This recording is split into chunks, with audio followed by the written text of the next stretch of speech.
The foundation of Judaism. It's represented by Joseph, who really did lay the foundations of the Jews.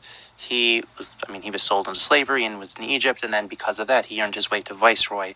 So when his family came, everything was all set in place for them to get a land away from the Egyptians and their idolatrous ways and their more immoralities.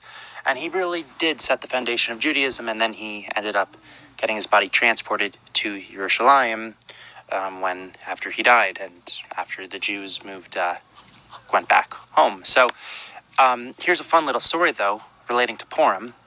When Haman goes to Ahasuerus, this is after Mordechai refuses to bow to Haman, he says something along the lines of, like, they follow laws unknown to you. And the way that they worded it, he used Daled Tav Yud. I don't want to mispronounce. It's probably something like Datai or something. But when he's saying that the Jews the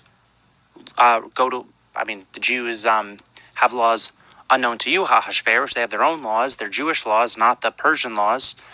Those laws, the word that he used is Datai, which is, you look at the Sephiros, the middle ones on a map, it's Das, Tiferes, and Yesod. Daled, Tav, Yud. So the three middle Sephiros, three of the four middle Sephiros, is what Haman uses to talk about the foundation, what the Jewish laws are, and represent to the Jewish people, and how they are unfamiliar to the Persians, and how their laws will go to first, and therefore disrupt the order, this established order in Persia. So he wanted to cut the Jews in half, which is a bad move. There's a halacha, or not a halacha. There was a time in the desert when the Jews had to give a half a shekel coin as, let's say, a tax or a donation to the building of the Mishkan. Now, half a shekel represents something really interesting. Remember, we're cutting in half. Okay, that's what Haman wanted to do. We want to cut in half the foundation of Judaism. So, half shekel, because we are a body and a soul. Giving half of us is like giving all of us. So giving a half shekel represents you lose half, you lose all. And that's why a half shekel, which we donated, represented, we give our half, we lose all of us. We're giving basically all of us to you. By also, little fun fact, the color purple, red, like blood, represents life. Blue, like techeles, it represents heaven.